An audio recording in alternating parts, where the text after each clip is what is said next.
क्योंकि जो श्रद्धा तर्क की कसौटी पर कस जाती है वो आस्था में बदल जाती है।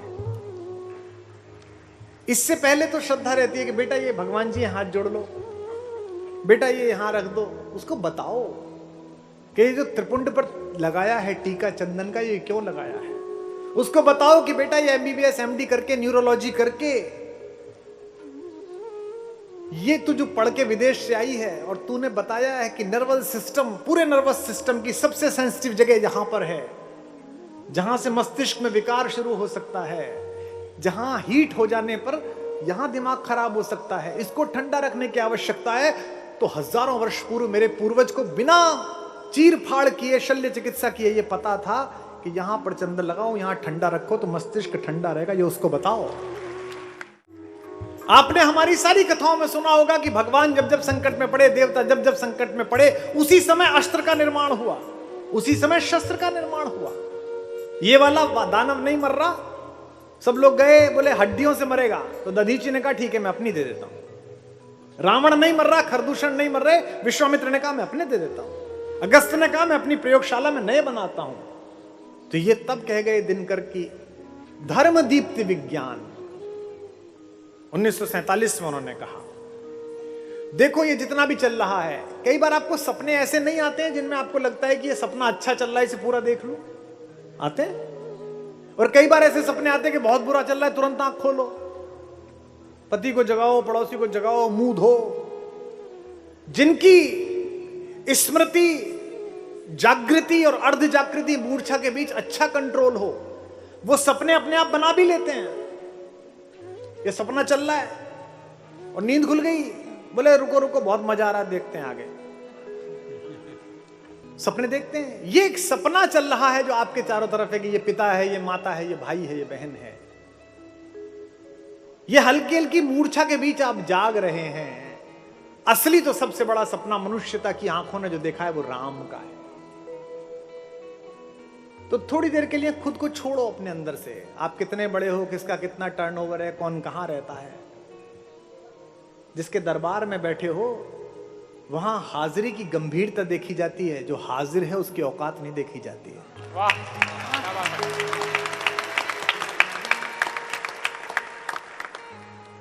तो मनुष्यता की जो आंख है उसका सबसे अच्छा सपना राम है।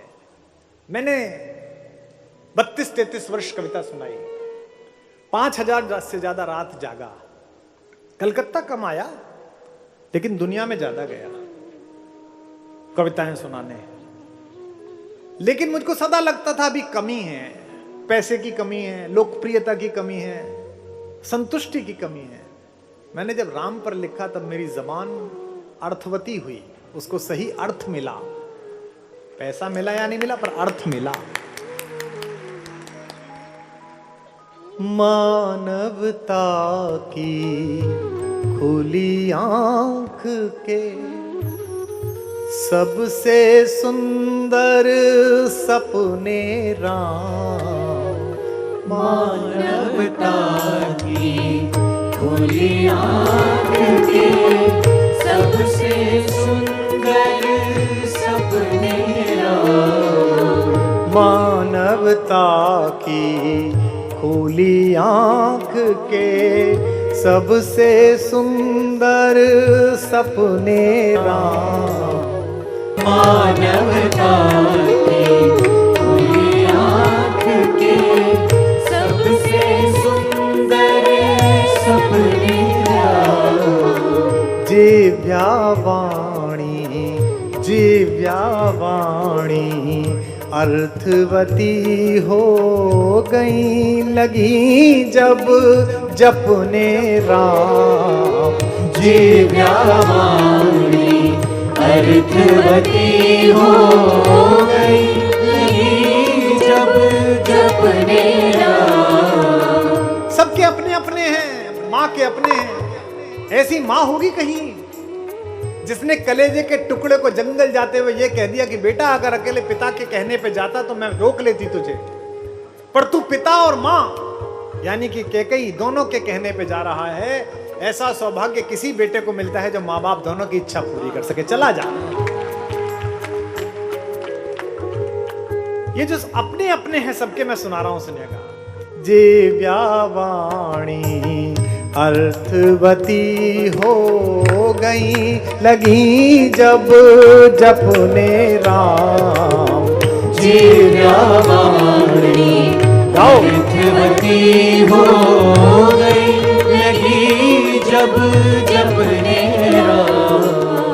मात पिता गुरु जन परिजन ने अपने अपने देखे थे।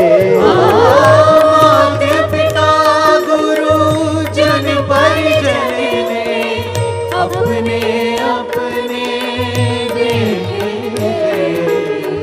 दुनिया भर ने, दुनिया भर ने, दुनिया भर ने देखे अपने अपने अपने अपने राम।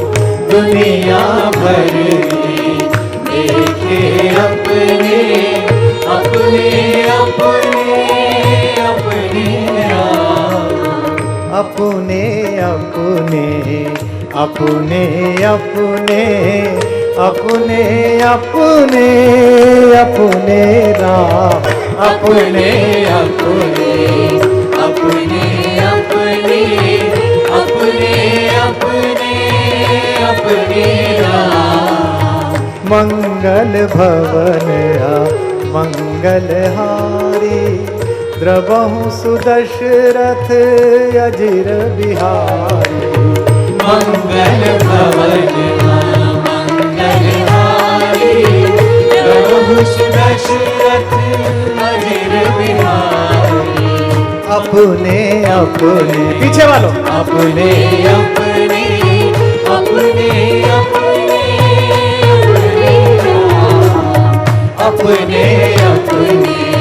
अपने अपने अपने अपने राम। जितनी कहानी उनकी गाई गई है, जिस तरह भी गाई गई है, सब सुनने योग्य है। चाहे वो कृष्ण बन के आए हैं, चाहे वो राम रह गए हैं, चाहे उनकी प्रतीक्षा है। तुमको मुझको पता नहीं है कि कौन सा क्षण प्रतीक्षा का समाप्त हो रहा है। शास्त्र कहता है, पुराण कहता है कि जब अत्याचार बहुत बढ़ जाएगा, जब राजा प्रजा को लूटना शुरू कर देगा, तो भगवान पैदा होंगे। भारत देख के तो लगता नहीं, ऐसा लगता होने वाले हैं। जो लोकतंत्रों की पूरे विश्व में स्थिति है, उससे तो लगता ही है। तो मुझे पता नहीं कि किस परिसर में किस दिन अचानक मुझे पता चलेगा, आपको पता चलेगा कि हो गया, समाप्त। या हो सकता है 100 साल बाद हो सकता है 200 साल बाद हो, क्योंकि अभ्यास नहीं बदलता है लोगों का। अपने अपने कैसे?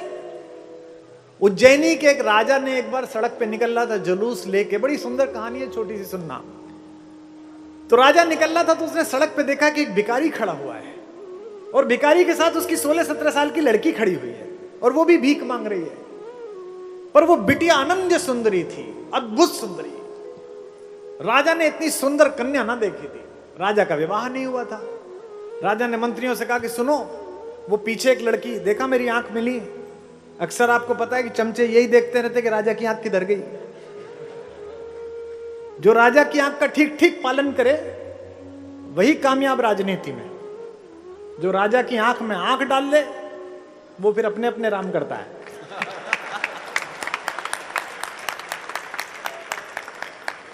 तो वो राजा की आंख देख रहे थे, बोले उधर उधर कन्या। तो 15-20 चिंटू भागे, लेके आए उसको।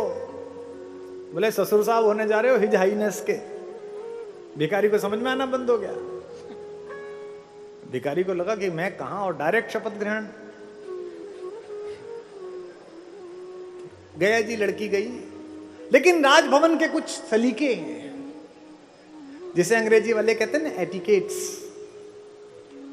IAS जो बन जाता है बच्चा, जो मसूरी जाता है पढ़ने, उसे 1 महीने एटिकेट भी सिखाए जाते हैं कि पहले कॉर्नर वाली 2 चीजें उठाओ, फिर अगर किसी बड़े के गए हो तो पहले वो खाना शुरू करे तब खाओ, नैपकिन कैसे लगाना है, तो एटिकेट होते हैं। तो उस लड़की की शिक्षा दीक्षा हुई, उस भिखारी की लड़की की। उसे साहित्य वाले व्यक्ति ने साहित्य सिखाया। 2-3 महिलाएं बुलाई गई जो मेकअप अच्छा करना जानती थी। उसे बताया गया ऐसे आईलाइनर लगेगा, ऐसे मस्कारा लगेगा, ऐसे ब्लशर लगेंगे। 2-3 महिलाएं उसको साड़ी पहनना सिखाने लाई। कुछ लोगों ने अदब कायदे सिखाए कि आप चलेंगी कैसे, सिखाते हैं ना, दो ऊपर कुछ रख देते हैं फिर चलना सिखाते हैं वो मिस इंडिया में। महाराज ने 3 महीने बाद सबकी मीटिंग ली सारे टीचर्स की। हाँ भाई, महारानी की कोचिंग कैसी चल रही है? सब बोले साहब महारानी तो अद्वितीय है, क्योंकि सबको पता था ये होने ही वाली है, तो पहले ही अद्वितीय बोलो, बहुत अद्वितीय है। वो गणित का मास्टर जी चुप बैठा, तो महाराज ने पूछा कि प्रभु आप? बोले साहब क्षमा चाहता हूं। बोले मतलब? बोले महारानी मैथमेटिक्स नहीं सीख पा रही। बोले क्यों? बोले उनकी यूनिट खराब है। यूनिट कैसे खराब है? बोले मैं महारानी से कहता हूं 2 और 2 कितने हुए, तो महारानी कहती है 4 रोटी। क्योंकि रोटी ही बोलने का अभ्यास था। तो आपका अभ्यास कैसा है, आप उस हिसाब से राम को याद करते हैं। रावण को मरना है इसलिए वो राम को गाली देके याद करता है, शबरी को तरना है इसलिए शबरी रोकर राम को याद करता है। क्या बात है, वाह। सूरदास के रसिक शिरोमणि, मीरा के नटवर नागल। सूरदास के रसिक शिरोमणि, मीरा के नटवर नागल। वाल्मीकि तुलसी कंबन के, वाल्मीकि तुलसी कंबन के, अपने अपने अपने राम। वाल्मीकि तुलसी कंबन के, अपने अपने अपने राम। अकेला देवता है जो बैलेंस्ड है। हमारे सारे देवता या तो अमानवीय हैं या अति मानवीय हैं। जैसे मछली मानवीय नहीं है, मत्स्यावतार। जैसे कछुआ कच्छपावतार, मानवीय नहीं है। जैसे वराह शूकर, जैसे नृसिंह, ये अमानवीय है, मानव नहीं है। और इनके बाद कौन आया? वो अति मानवीय है, उसको हर एक को भुगतना आता है। विदुर का साग भी खाना आता है और दुर्योधन को साग खिलाना भी आता है।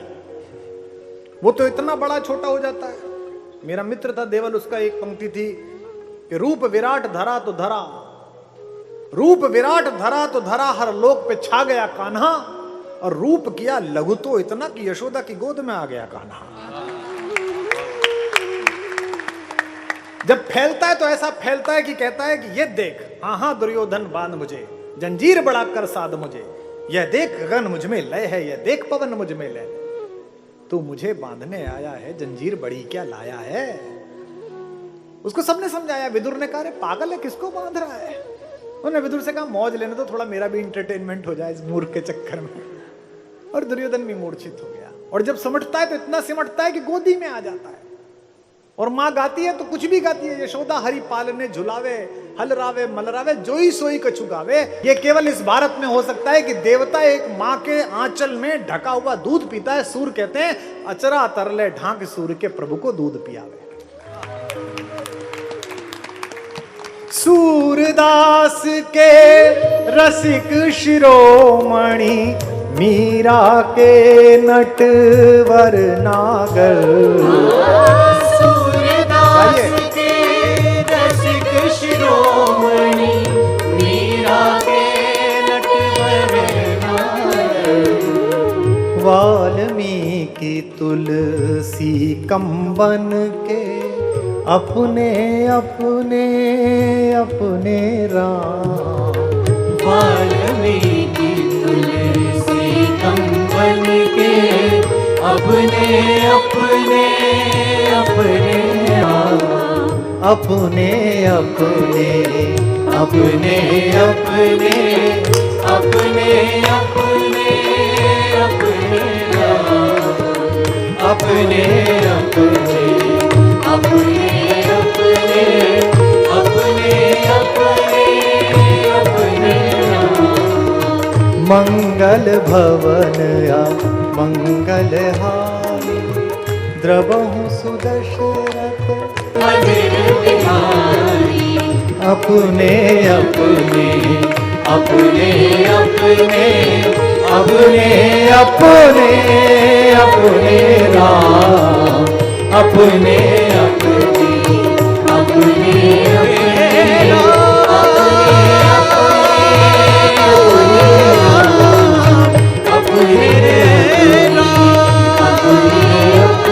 अलग अलग तरह के राम से आपका परिचय है। 3 तरह के राम सबसे महत्वपूर्ण दिखते हैं। एक है भगवान, जिन पे कोई चर्चा आस्तिक आदमी बात ही नहीं करना चाहता, करे भगवान इनके बारे में मत बोलना। मैं सदा ये कहता हूं कि आप तो मान जाएंगे, आपका पोता नहीं मानेगा, आपकी पोती नहीं मानेगी, आपका नाती नहीं मानेगा। उसे कल अपने अपने राम में लेके आना। अहंकार में नहीं कह रहा, राम के उद्बोधन के आसन में बैठा हूं, कल के बाद से मानना शुरू कर देगा, कहने लगेगा हाँ राम ठीक है। क्योंकि जो श्रद्धा तर्क की कसौटी पर कस जाती है वो आस्था में बदल जाती है। इससे पहले तो श्रद्धा रहती है कि बेटा ये भगवान जी हाथ जोड़ लो, बेटा ये यहां रख दो, उसको बताओ कि ये जो त्रिपुंड पर लगाया है टीका चंदन का, ये क्यों लगाया है। उसको बताओ कि बेटा ये MBBS MD करके, न्यूरोलॉजी करके, ये तू जो पढ़ के विदेश से आई है और तूने बताया है कि नर्वस सिस्टम, पूरे नर्वस सिस्टम की सबसे सेंसिटिव जगह जहां पर है, जहां से मस्तिष्क में विकार शुरू हो सकता है, जहां हीट हो जाने पर यहां दिमाग खराब हो सकता है, इसको ठंडा रखने की आवश्यकता है। तो हजारों वर्ष पूर्व मेरे पूर्वज को बिना चीर फाड़ किए, शल्य चिकित्सा किए, ये पता था कि यहां पर चंदन लगाओ, यहां ठंडा रखो तो मस्तिष्क ठंडा रहेगा। ये उसको बताओ, ये उसको बताओ कि इस पार्श्व में तुलसी माता जो विराजमान है इस राम कथा में, मां वृंदा, ये तूने तो आज बताया है कि ये एंटीबायोटिक है, ऑक्सीडेंट है इनके अंदर। पूर्वज को हजारों वर्ष पहले पता था। एक ऐसी बात आपको बताऊं जो आपको लगेगा ये कैसे पता था। संस्कार विधि पढ़ना आप, आद्य शंकराचार्य ने जो हमारे यहां स्थापित की है। मैं तो विज्ञान का विद्यार्थी हूं, मैं शास्त्र का विद्यार्थी नहीं। मेरे पिताजी ने मुझे साहित्य पढ़ने नहीं दिया, धर्म पढ़ने नहीं दिया। उन्होंने कहा नहीं इंजीनियर बन। तो मैंने तो चोरी छुपे थोड़ा बहुत पढ़ा है और सत्संग से सीखा है। तो मैं एक दिन संस्कार विधि पढ़ रहा था, उसमें फेरों में सप्तपदी के बाद उस दंपत्ति को सप्त ऋषियों में से एक जोड़ा दिखाया जाता है। दिखाया जाता है अनुसुईया और अत्रि का जोड़ा दिखाया जाता है और कहा जाता है कि तुम्हारा दोनों का जीवन ऐसे चले जैसे ये दोनों ग्रह चल रहे हैं। ठीक है जी। अभी 2 साल पहले नासा ने, अमेरिका के लोगों ने ये ढूंढ के निकाला कि पूरी पृथ्वी पर केवल यही 2 ग्रह ऐसे हैं जो एक दूसरे में फंसे हुए हैं, खुद भी घूमते हैं और एक दूसरे के चारों तरफ भी घूमते हैं। यानी कि हे दंपत्तियों, तुम स्वयं भी प्रगति करना, लेकिन एक दूसरे के साथ रहकर ऐसे प्रगति करना कि तुम्हारा परिवार प्रगति करता लगे, तुम एक दूसरे में गुथे हुए हो। अब जब देखने का शीशा नहीं था, जब परावर्तक नहीं था, जब मैग्नीफायर नहीं था, जब बांस की नली में से देखा जा रहा था, उस समय कैसे पता चला? इसका मतलब कोई तो ज्ञान की ऐसी कड़ी है जो बीच में टूटी है। कोई तो बात है कि हम ऐसे थे और आज ऐसे हो गए कि अमेरिका हमें सफरों का देश कहने लगा। मुझे पता नहीं मैं कितना सफल होऊंगा, पर मेरे जीवन का आगे का उद्देश्य केवल यही है कि जाने से पहले अगर मैं उस ज्ञान की कड़ी को भारत से जोड़कर चला गया तो मेरा जीवन सफल हो जाएगा।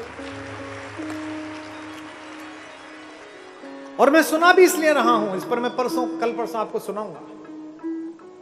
भगवान राम, वनवासी राम और राजा राम। आज इस देश को इन तीनों की जरूरत है। राजा की जरूरत है कि शासन चला सके ऐसा जिसमें ताड़का, सुबाहु और खरदूषण जैसे आंतरिक आतंकवादियों को मारने में एक पल ना लगाए, और अगर देश के बाहर कोई गद्दारी करे तो उसके घर में घुस के मारने में एक पल ना लगाए। वनवासी राम की जरूरत है कि दलितों, वंचितों, मल्लाहों, निषादों, कोल, किरात, भीलों को, जो ये समझते हैं कि हमारी मुख्य धारा से थोड़ी दूरी है, उनको कलेजे से लगा सके। उस निषाद को गले लगाकर राम ये कह सके कि तुमसे गले मिलता हूं तो मुझे भरत की याद आ जाती है। ये भारत का राजा बोल रहा है। इस देश की एकात्मकता के लिए राम की जरूरत है और इस देश में एक श्रद्धा बनी रहे, एक तर्कपूर्ण आस्था बनी रहे। दुख के समय में भी संकट आए, कष्ट आए, तो कम साधन में आपके गृहस्थी चलाती हुई पत्नी, मां, महिला, बुआ, बेटियां ये सोच सकें कि मिथिला की राजकुमारी, त्रैलोक्य के स्वामी की पत्नी भी तो एक साड़ी में निकल गई थी और 14 साल वनवास काट के महारानी बनकर वापस लौटी थी, हम भी लौटे। महर्षि व्यास ने श्रीमद् भागवत में एक श्लोक कहा है, उसमें वो कहते हैं, कुतो अन्यथा स्याद रमतस्व आत्मने सीता कृतानि व्यसनानि ईश्वरस्य। उन्होंने कहा कि तुम क्या समझते हो कि ये राक्षसों को मारने के लिए राम का उदय हुआ? ये स्वयं में रमण करके ही जो मनुष्यता को पैदा कर देता है। विष्णु की कोख से निकला कमल और उसके ऊपर बैठे ब्रह्मा जिन्होंने पृथ्वी बना दी, क्या वो इस काम के लिए आया कि राक्षसों को मार सके? या सीता के लिए पागलों की तरह वन वन पुकारता फिरे रोता हुआ इसलिए नहीं आया? वो तो मानवों में चेतना जगाना आया था कि जब जब तुम भटको, तुम्हारे कदम डगमगाएं, जब जब अंधेरा घिरे, जो मैंने कहा, तब तुम उसे पुकार सको। जब गहर अंधेरा घिरे तब तुम राम को पुकार सको। जब जब घिरे अंधेरे गहरे, हमने तुम्हें पुकारा राम।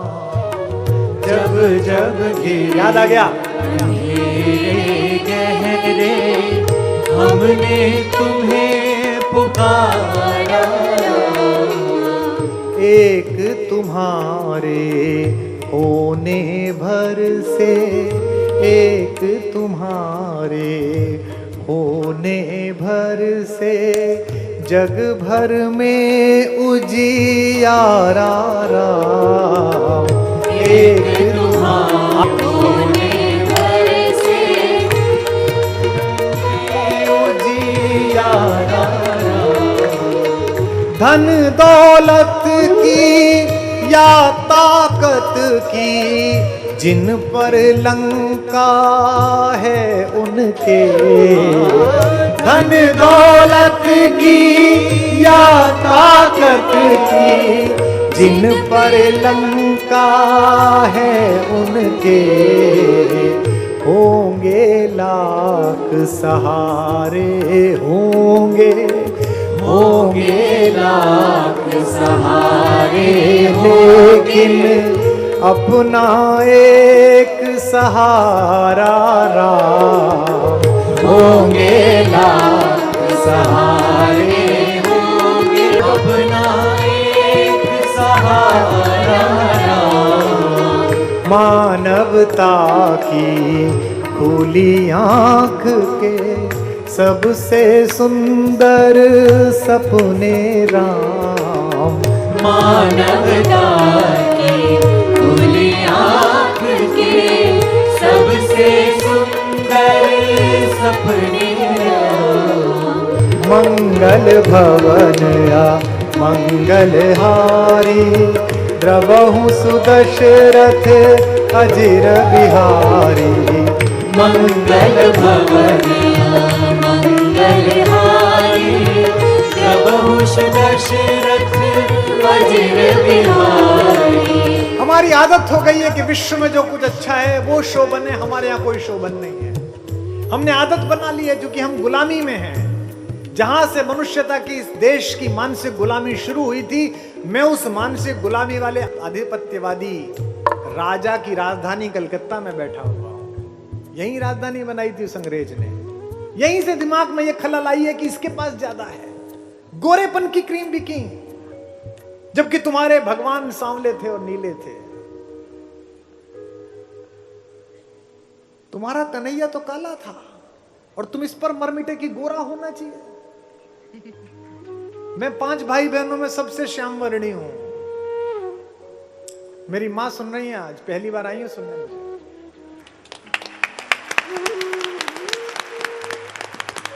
मेरे सारे भाई बहुत गोरे हैं, बहन मेरी बहुत सुदर्शन, मैं काला।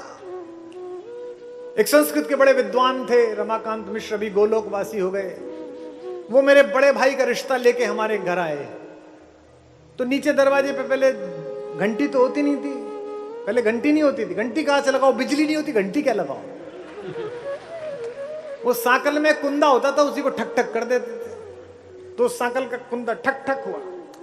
तो मेरे पिताजी ने कहा जाओ जरा नीचे जाके देख के आओ, क्योंकि मैं घर में सबसे छोटा, तो मेरे ही जिम्मे काम था, जो सबसे छोटा होता है उसका ऐसे ही होता है। तो मैंने दरवाजा खोला तो वो साहित्यकार बाहर आए। तो पिताजी ने सिखा रखा था कि जो मिले उसे प्रणाम करो। मैंने कहा प्रणाम। तो बोले कि ये आचार्य चंद्रपाल शर्मा जी का घर है। मैंने कहा जी ये उन्हीं का निवास है। तो बोले कि आप कौन हैं? तो मैंने कहा मैं उनका सबसे छोटा पुत्र हूं। तो मेरे पिताजी को भी देख चुके थे, गोरे एकदम, मेरी मां को भी देख चुके थे। तो उन्होंने मुझे देखा, फिर बोले गोरे नंद यशोदा गोरी तू कत श्याम शरीर। ये मनोवृत्तियां हमारे मन में बोई गई हैं कि गोरा अच्छा है, ये मनोवृत्तियां हमारे अंदर बोई गई हैं कि उनके यहां अच्छा है। उन्होंने पानी में डाल के भिगो के खिला दिए तो वो स्प्राउट्स हो गए, और दादी रोज चने हाथ में देती थी भीगे हुए कि खा ले, तो बोले पता नहीं क्या खिला रही है। कलेजे पे हाथ रख के बताना, राजस्थान में थे, गांव में कोई परिचित आ जाता था, फूफा जी आते थे, तो क्या करते थे गर्मी में, नींबू पानी बना लो। चिड़ावा में पहुंच गए, झुंझुनू में पहुंच गए तो उसी को शिकंजी कहने लगे। कलकत्ते में आ गए तो उसको लेमोनेड बोलने लगे। और एक दिन शाम को मैरियट में गए तो बोले वर्जिन मोहितो।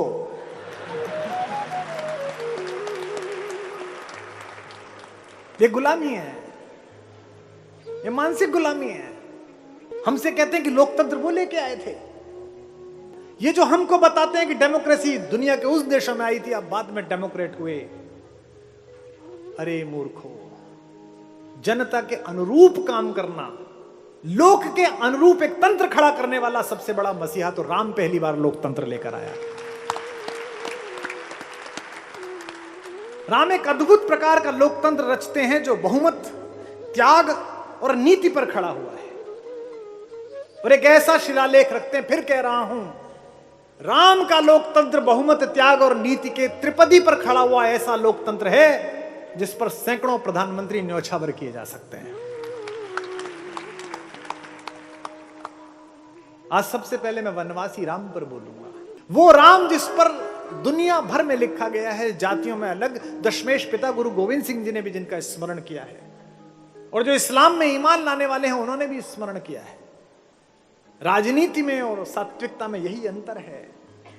राजनीति में रामनवमी और मुहर्रम एक साथ आ जाएं तो संकट पैदा हो जाता है, लेकिन साहित्य में, अदब में अगर ये दोनों पास आ जाएं तो रामनवमी के जुलूस पर मुहर्रम मनाने वाले फूल बरसाते हैं और मुहर्रम के ताजियों पर राम को मानने वाले फूल।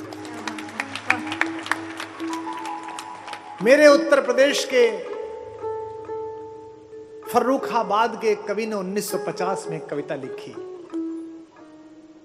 उसका नाम था शमशी मीनाई। मैं उसे याद कर रहा हूं, एक एक पंक्ति आपकी आत्मा में उतरती चली जाएगी। इसलिए मैं कहता हूं मैं नहीं लिख सकता। मुझसे लोग कहते हैं कि आपने राम पर लिखा। मैंने कहा मेरी क्या औकात। कुछ लोग कहते हैं ना कि राम मंदिर इसने बनवाया, इसने बनवाया। जो भी कह रहे हैं उनकी क्या औकात। राम का मंदिर कोई बना सकता है? जिसकी रचना चांद तारे ये जमीन सोचो जरा, जिसकी रचना चांद तारे ये जमीन सोचो जरा, उसका मंदिर तुम बनाओगे अमा सोचो जरा।